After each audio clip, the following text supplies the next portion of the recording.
The night she was supposed to become his, Mata walked into that penthouse and found Kim Ji-sung holding her sister like she was the only thing keeping him breathing. She didn't scream. She didn't shatter the crystal glass in her hand against the marble floor.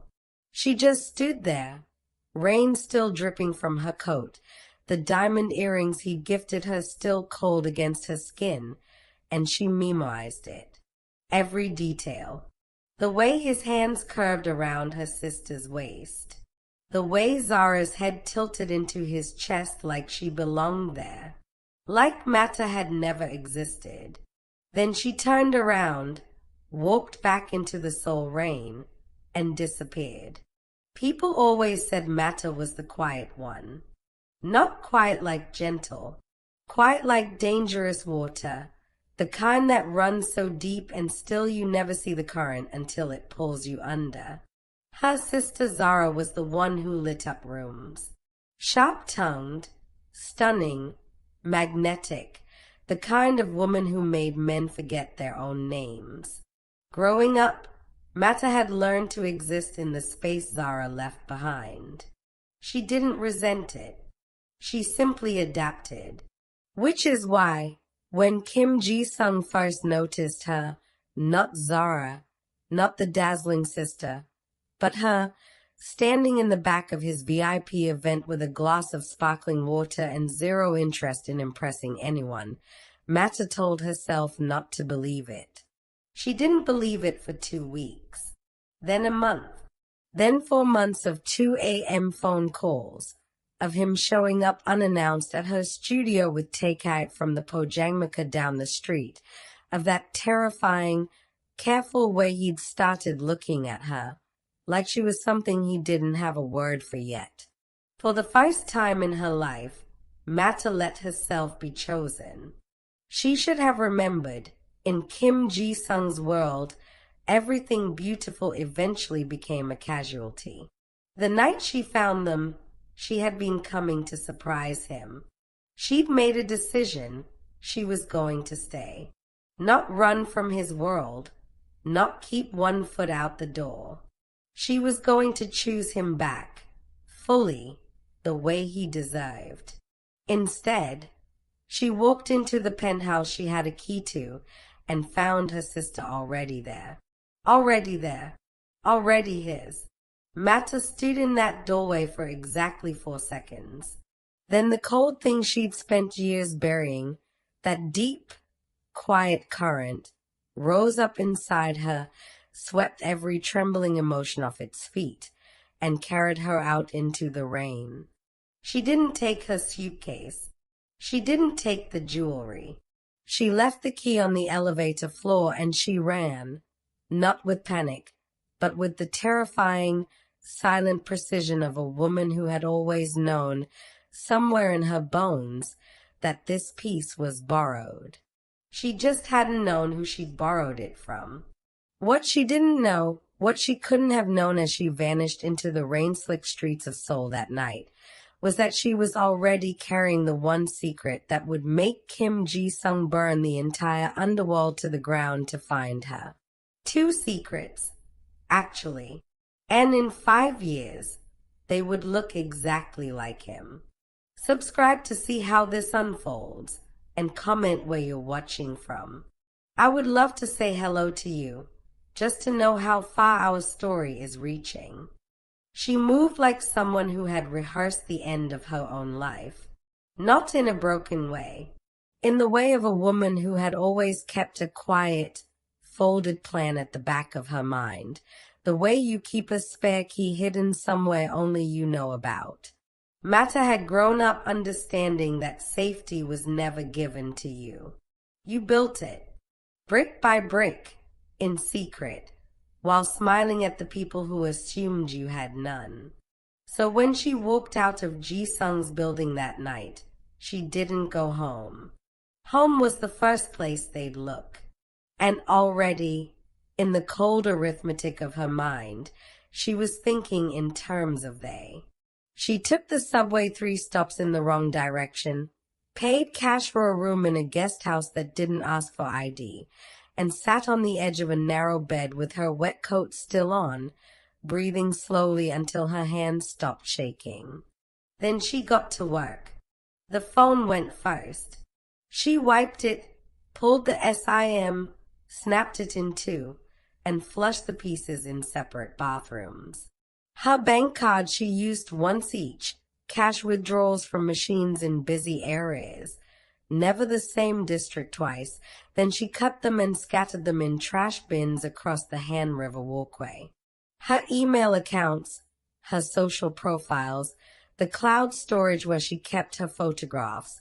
She deleted everything with the focused calm of someone erasing a version of themselves they no longer needed. It took her 3 days to become nobody. On the 4th day, she was on a flight to a coastal town on the eastern edge of nowhere, sitting in economy with a new name on a document that had cost her every favor she'd ever been owed, staring out at clouds that looked like torn cotton, and thinking about nothing. Deliberately, forcefully, the way you press a cloth against a wound.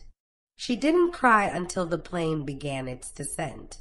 And even then, she wasn't crying for Ji-sung.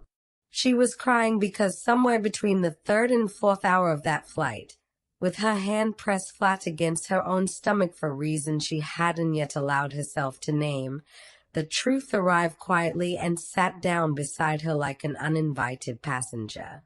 She was not alone on this flight. She had not been alone for approximately 6 weeks. Mata pressed her forehead against the cold oval window, and for exactly 2 minutes she let herself fall apart at the seams. Then she straightened up, wiped her face with the back of her hand, and looked out at the approaching coastline below, dark green hills tumbling toward gray water, and she made the only decision that mattered. She was going to survive this. Both of them were. Back in Seoul, Kim Ji-sung did not grieve quietly. He grieved the way he did everything else, with total, annihilating focus. The first 48 hours, his men assumed she would surface. Women left. Women came back. It was the nature of a life like his, and his inner circle exchanged careful glances and said nothing, waiting for the storm to pass.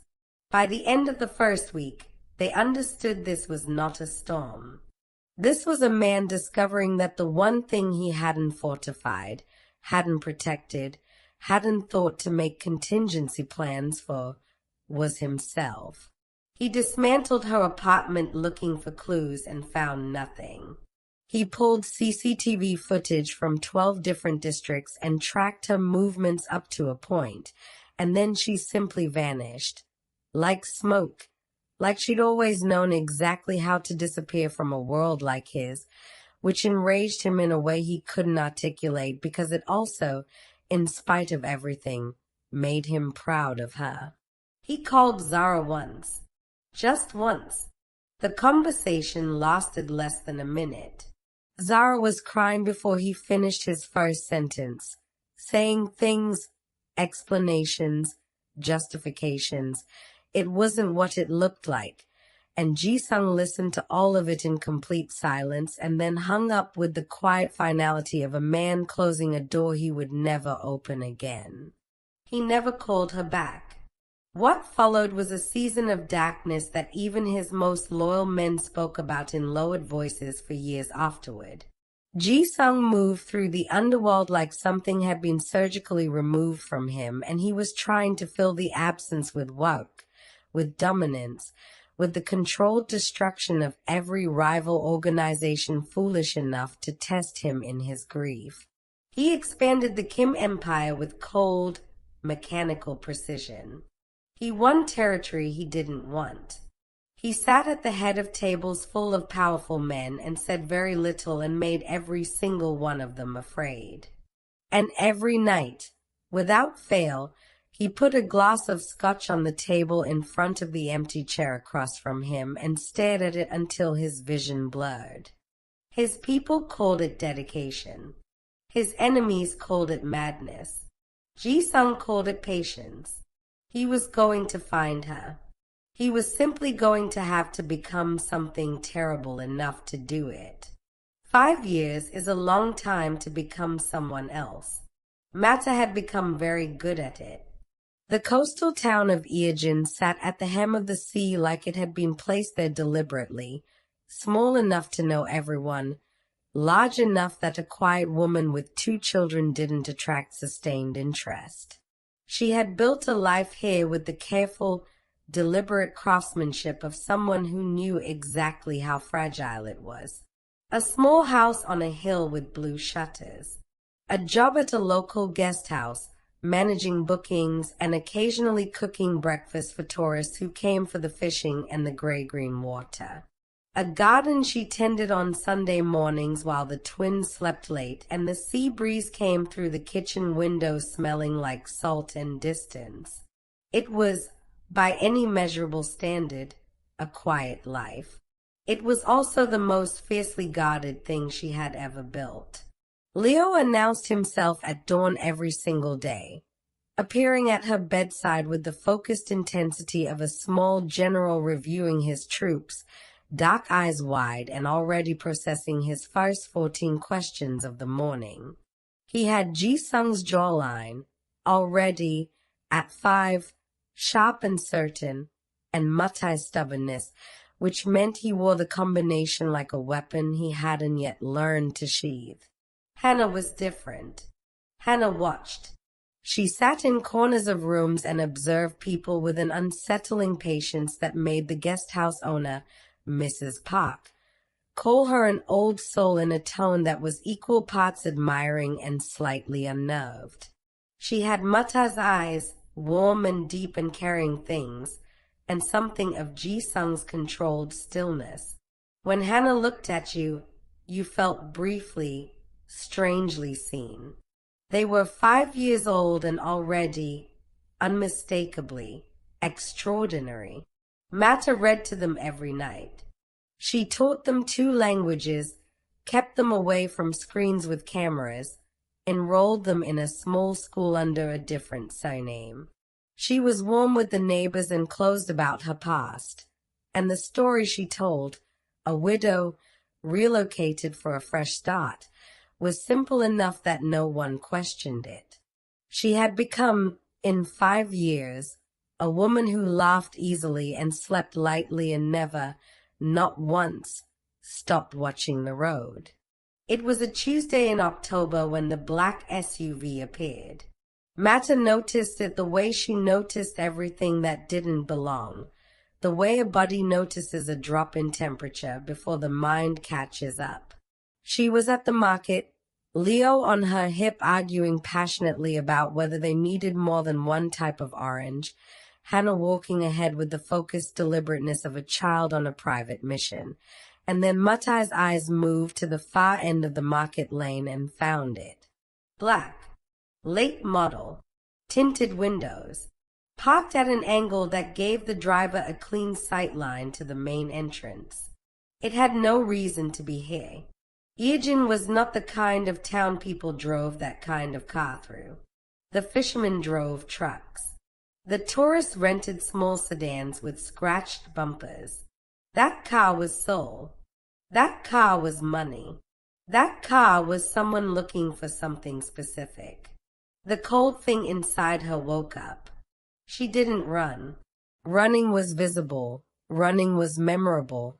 And Mata had learned 5 years ago that the most effective form of flight was the kind that looked like nothing at all. She bought the oranges. She let Leo choose a rice cake from the stall by the entrance. She took Hannah's hand and walked, calmly, at the pace of a woman with no way urgent to be, back toward the upper road, the longer route home, the one that cut through the back of the fish market and came out 3 streets away from where anyone watching would expect. She got the children home. She locked the door. She stood in her kitchen with her back against the counter and breathed for a moment, one hand pressed to the place in her chest where her heart was doing something complicated. Then she moved to the window and looked down at the road. The black SUV was parked outside her gate. She had 30 seconds of silence before the knock came. Not a police knock. Not a hesitant, neighborly knock. The kind of knock that says, I know you're in there. I know exactly where you are. And I have been waiting 5 years to do this. Mata straightened her spine. She took one long breath. She looked at Hannah and Leo where they sat at the kitchen table. Leo still eating his rice cake, Hannah already watching her mother's face with those two knowing eyes. Stay here, Mata said. Don't move. Don't make a sound. She walked to the front door. She opened it. And Kim Ji-sung was standing on her porch. He looked like 5 years of rage that had been pressed into a suit. He was broader than she remembered, something colder in the set of his shoulders, and he was looking at her with an expression she had no name for, relief and fury, and something ragged underneath both of them, something that looked dangerously close to the way he used to look at her before she'd learned not to trust it. For a full 3 seconds, neither of them spoke. Then Ji-sung said, very quietly, Mata. Just her name, like he'd been practicing keeping his voice level for this exact moment and was barely holding it. You need to leave, she said. I'm not leaving. You don't get to make that choice.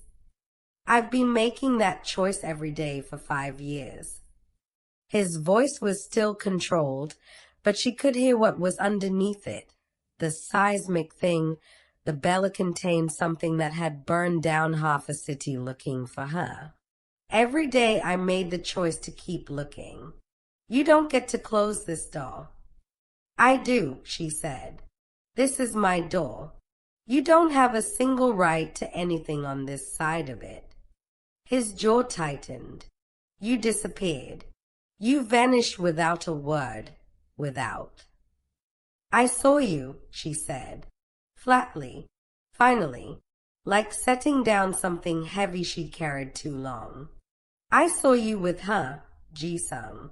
I came to tell you something that night, and I walked in and I saw you. So don't you stand on my porch and talk to me about disappearing. Something moved across his face. She watched him process it, watched him open his mouth and then close it again, and for a moment he looked less like a mafia boss and more like a man standing on the edge of something he'd miscalculated terribly. That wasn't, he started. I don't want the explanation. She'd spent 5 years not wanting it. She'd learned to live without it. I want you to get back in your car and drive away from this town and never come back. I can't do that. You can. You're choosing not to. Mata. His voice dropped. I came because my people are moving. There are factions inside the organization who have been hunting a loose end for 5 years, and they are close. I came because you are in danger, and I will not. That was when Leo appeared. He had, of course, not stayed in the kitchen. He was 5 years old and constitutionally incapable of following instructions that conflicted with his curiosity, and he came padding down the hallway in his socks, rice cake still in hand, and stopped at Mata's side and looked up at the man on the porch with the direct, unblinking assessment of someone who had inherited his father's talent for measuring people instantly. Ji-sung's voice stopped mid-sentence. Mata felt, rather than saw, the moment it hit him. The moment his eyes dropped to the child at her side and found the mirror. Leo had Ji-sung's jaw, Ji-sung's brow, Ji-sung's eyes, dark and focused and completely, devastatingly certain. He was wearing a small yellow sweater and holding a half-eaten rice cake, and he looked up at the stranger at the door with an expression that said, I don't know you, but I'm not afraid of you. The silence stretched. Then Hannah appeared on Mata's other side, quieter, watching, those deep familiar eyes steady and calm, and Ji-sung made a sound that was not quite a word. something between an exhale and something breaking. He looked at Mata. She lifted her chin and met his gaze, and she did not apologize, and she did not look away, and she let him see, fully, without softening it, exactly what 5 years of running had cost her. What it had built. What she had made from nothing, alone, with no help from anyone, from the wreckage of a single night in a penthouse in Seoul. "You have 2 children," Ji-sung said. Not a question. His voice was barely above a whisper. "I have 2 children," Mata said.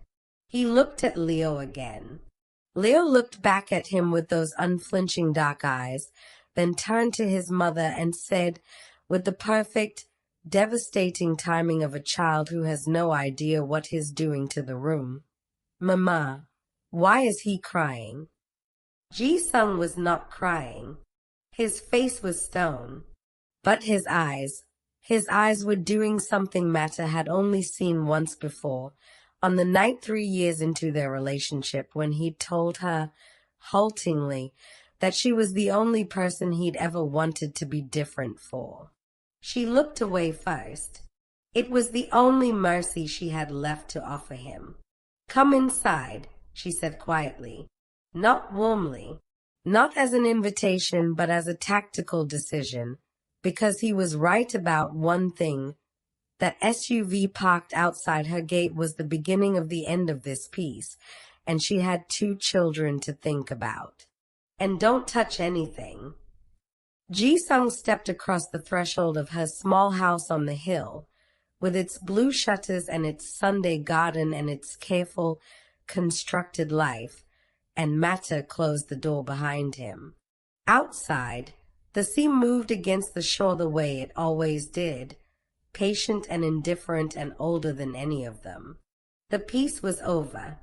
But something else, something neither of them had names for yet, had just, quietly, and against every odd, begun. He didn't touch anything.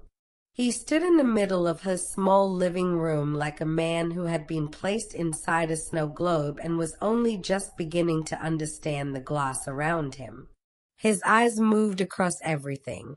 The children's drawings pinned to the wall, the mismatched mugs on the kitchen shelf, the worn armchair by the window with a children's book splayed open on the arm, and Mata watched him take it all in with the expression of someone counting the cost of something they could never repay. Leo had decided, with the terrifying efficiency of a 5-year-old who had made up his mind, that the tall stranger was interesting. He stood 3 feet away and stared at Ji-sung with the focused intensity of a scientist observing a new specimen. "You're very tall," Leo announced. Ji-sung looked down at him. Something in his jaw worked. "Yes. My mama is tall too, but not like that." Leo considered this. "Do you know how to fish?" "Leo." Mata's voice was quiet but final. "Take your sister upstairs. I'll call you when dinner's ready." Hannah was already moving, already understanding the temperature of the room in that way she always did, tugging gently at her brother's sleeve. Leo went, but slowly, casting one last evaluating look at Ji-sung over his shoulder, a look so precisely like his father's that Mata had to turn away. The silence after the children's footsteps faded up the stairs was a different kind of silence. The kind with weight. "You can't stay," Mata said. She moved to the kitchen, put the kettle on, because she needed something to do with her hands. "Whatever you came to say it and go. Find somewhere in town." "There's no somewhere in town." His voice was controlled, but she heard the edge beneath it. "My men tracked the vehicle that followed us here. There are 2 more on the coast road. They moved faster than I anticipated." He paused. "If I leave this house tonight, I lead them directly to you." The kettle began to heat. Mata stared at it. How long? Until I can get a secure extraction team up the coast. 12 hours. Maybe less. 12 hours. She breathed out slowly through her nose. 12 hours of Kim Ji-sung in her house, in her life, in the careful contained world she had built without him. Guest room is at the end of the hall, she said. You sleep there. You don't wonder. You don't speak to the children after they're in bed. Matter. Those are my terms, Ji-sung. Take them or sleep in your car. He took them. It was the small things that undid her. She had prepared herself for the confrontation, for the anger, for the old wound reopening. She had not prepared herself for the way he sat at her kitchen table while she made dinner and said nothing, just sat there in his expensive suit looking profoundly, achingly out of place, and somehow not wrong. She had not prepared herself for the moment Leo came back downstairs, because Leo always came back downstairs, and climbed into the chair across from Ji-sung and resumed his interrogation as though it had never been interrupted, and Ji-sung answered every question with a patient, careful seriousness that made Matai's chest do something she refused to examine. She had not prepared herself for Hannah, who came downstairs last, sat beside her mother, and reached up to tuck a loose curl behind Matai's the way she always did when she sensed her mother was holding something heavy. I'm fine, baby, Mata murmured. Hannah looked at her with those old soul eyes and very clearly did not believe her. After the children were in bed, the house settled into a different tension. Ji-sung was at the kitchen table with a glass of water, jacket off, looking like a man who had been trying to figure out how to begin a sentence for several hours. Mata sat across from him and got there first. Say what you need to say. I didn't touch her. His voice was quiet, absolute. Zara came to the penthouse that night. I didn't invite her. She told me she needed to speak with me about you, that you were thinking of leaving, that you were afraid of my world. I was standing there listening and trying to understand why she was telling me instead of you, and then he stopped. I heard the elevator. I turned around, and you were already gone. Mata said nothing, but something in her had gone very still. I called you for 6 hours, he said. Your phone was already off. She remembered turning it off in the stairwell. She remembered thinking that if she heard his voice, she might not be able to do what she needed to do. What you saw, Ji-sung said carefully, was Zara putting her hands on me while I was distracted. I moved away from her. I was angry she was there at all. But you didn't see that part. The silence in the kitchen was immense. It doesn't change what I did, Mata said finally. Her voice was steady, but it cost her. I ran. I hid your children from you for 5 years. Whatever the reason I left, she met his eyes. I won't pretend that was nothing. Ji-sung looked at her for a long moment. No, he said. It wasn't nothing. And then, roughly, but I would have looked for you regardless. I want you to know that. Even if I'd done everything wrong, I would have spent every day looking. She believed him. That was the most dangerous thing. She stood up and said good night and went to her room and lay on her bed in the dark, and she did not sleep for a long time. The call came at 2 in the morning, an unknown number. Mata almost let it go. Then something made her answer. Mata. The voice was thin, broken, barely recognizable. But she knew it. Zara. A sound on the other end. Half breath, half sob. I don't have long. I need you to listen to me. Please. Mata sat up in the dark. Her whole body had gone cold. What happened? Where are you? It doesn't matter where I am. Zara's voice cracked. I need you to know, that night, 5 years ago, I was set up. Someone told me that if I didn't get you out of that penthouse, they would hurt you. They said Ji-sung had already made the order, that you were a liability. I thought I was saving you. A long, rattling breath. I thought if you saw us, you'd run, and you'd be safe. I was so stupid. I was so... Zara. Mata's voice had dropped to almost nothing. Who told you that? Park Junho. A name, distinct and clear despite the weakness in her voice. His right hand. Junho told me Ji-sung wanted you gone.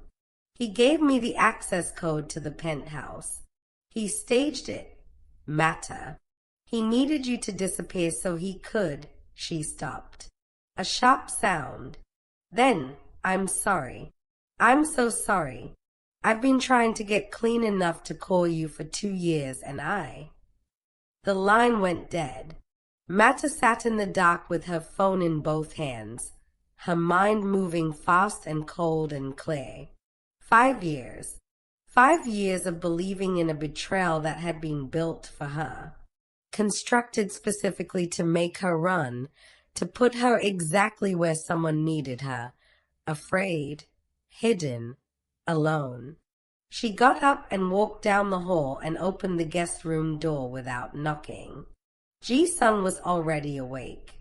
He was sitting on the edge of the bed in the dark like a man who hadn't slept either, and he looked up when she appeared in the doorway. Park Junho, she said. The name landed on him like a physical blow. She watched it move across his face, confusion, then calculation, then something darkening behind his eyes as pieces began assembling themselves into a picture he hadn't been able to see before. Tell me everything, he said. She told him. He listened without interrupting, which was its own testament to how seriously he was taking it, because Ji-sung was not a man who generally listened without interrupting. By the time she finished, he was standing at her window with his back to her, one hand pressed flat against the wall. Junho has been my right hand for 8 years, he said quietly. I know. He managed the search for you. His voice had gone to a place she recognized, that low, measured register that meant the rage inside him had become too large for normal expression and had compressed itself into something far more dangerous. He had access to every lead. Every dead end was his report. He wasn't hiding me to protect me, Mata said. He was keeping me in reserve. A card to play. The heirs are the succession. If something happened to you, Leo and Hannah legitimize a claim. He needed them hidden until he needed them found. Ji-sung turned from the window. In the low light of the room, with that expression on his face, he looked like exactly what he was, the head of the most powerful criminal organization in the country, who had just discovered that the man sitting at his right hand had been his enemy for years. The car's outside, he said. Probably not your rival's, Mata said. Probably his. A beat of silence. I need to make a call, he said. Ji-sung. He stopped. She held his gaze. My children are in this house. I know. His voice softened by exactly 1 degree. Just enough. I know exactly what's in this house. The storm came in off the water at midnight, and the attack came 20 minutes later, which told Mata that Junho's people had been waiting for cover. She heard them before she saw them, the soft percussion of boots on wet ground, the creak of the side gate that she'd been meaning to fix for months and was now grimly grateful she hadn't. She had the children dressed and ready in their dark coats before Ji-sung reached her bedroom door. "There's a way down to the pier through the fish market," she said quietly, pulling on her own coat. 3 minutes on foot. "The market has been closed for winter. There are boats, containers, enough cover to hold a position, and enough exits they can't block all of them." Ji-sung looked at her. "You've thought about this?" "I've lived here for 5 years." She picked up Hannah. "I've thought about everything." He took Leo without being asked, which Leo accepted with the adaptability of a child who sensed the seriousness of the moment and had decided to rise to it. They went out through the back, through the garden, down the lane behind the house that Mata had walked so many times she could navigate it without light. The pier was gray and heaving in the storm, the sea throwing itself against the pylons with something like fury. The fish market sat dark and hulking at the water's edge, its corrugated shutters rattling in the wind. Mata led them through a side entrance she'd helped the owner repair 2 summers ago and knew didn't lock properly. And then they were inside, cold, dark, smelling of salt and old catch, and she pressed the children behind a stack of wooden crates and crouched down. "Don't move," she told them, "no matter what." Leo looked up at her with Ji-sung's eyes. "Are we going to be okay?" "Yes," she said, without hesitation, because a child who asks that question needs an answer, not a probability. She straightened up and found Ji-sung already positioned at the entrance, watching the gap in the shutter with the focused stillness of a man entirely in his element. They came in 3. The first one didn't see Mata until she'd already put him down with the fire extinguisher she'd unhooked from the wall on the way through, a move so swift and practical that Ji-sung, handling the second man, caught it in his peripheral vision and something shifted in his expression. The third was Ji-sung's. When it was over 2 minutes, maybe 3, the silence that fell was broken only by the storm and the distant sound of Ji-sung's extraction team coming up the coast road, their timing finally right. He'd reached the right people in the night. Junho's faction had moved too early, with too few, and the pieces were already falling. Ji-sung stood in the middle of the pier with blood on his knuckles and looked at Mata across the dim space between them. She was breathing hard. Her coat was damp. Behind her, through the gap in the crates, Leo was explaining something to Hannah in a fast, animated whisper. The world's most resilient 5-year-old, already processing this into a story he would tell later. Mata looked at Ji-sung and almost laughed. "Almost. Your timing," she said, "was terrible. I found you, didn't I? 5 years late. Still found you."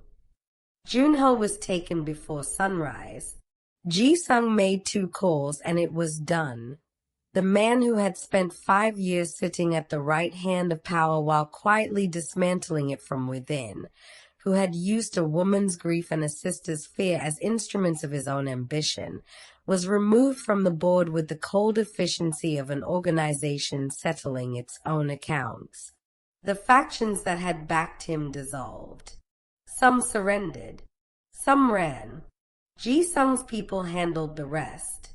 By morning, the storm had passed, and the coastal town of Eogan sat in the pale, washed light of a new October day as though nothing extraordinary had occurred.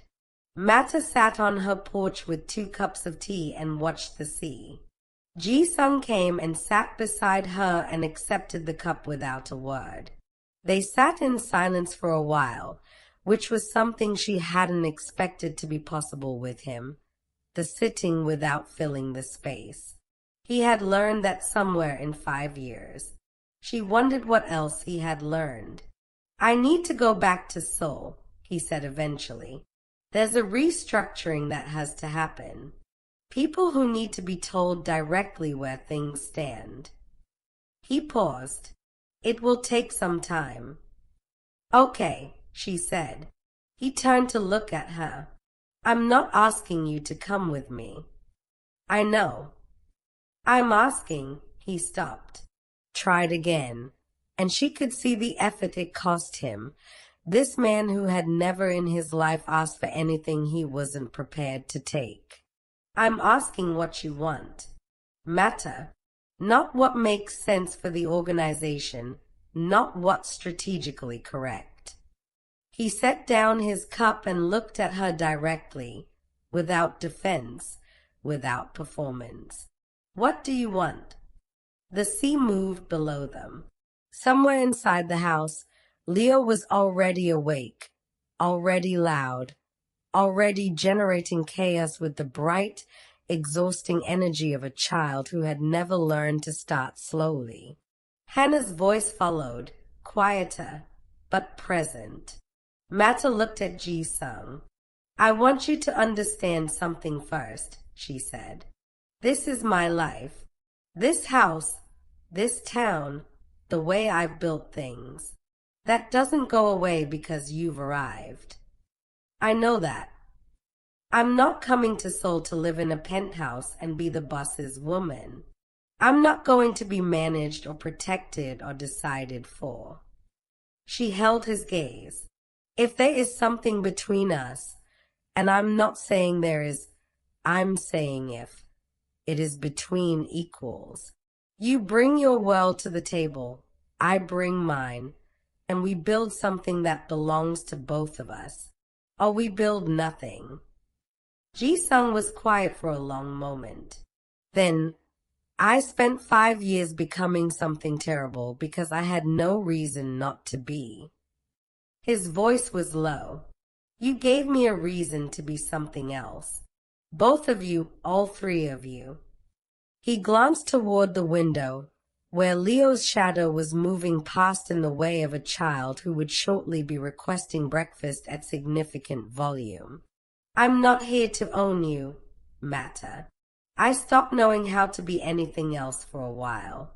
But I remember what it felt like before. He looked back at her. I'd like to try to be that again. If you'll let me. Mata looked at him for a long time. She thought about 5 years of running, of building, of loving two small people so fiercely that it had reshaped everything she understood about herself. She thought about the woman she'd been walking into that elevator with a key in her hand and a decision in her heart. And she thought about the woman sitting on this porch now, harder, quieter, and significantly harder to deceive. That woman had earned the right to choose carefully. Stay for breakfast, she said. It was not a declaration. It was not forgiveness, not yet, not entirely. But it was a door left open, the kind you leave open deliberately, for someone you're not ready to turn away.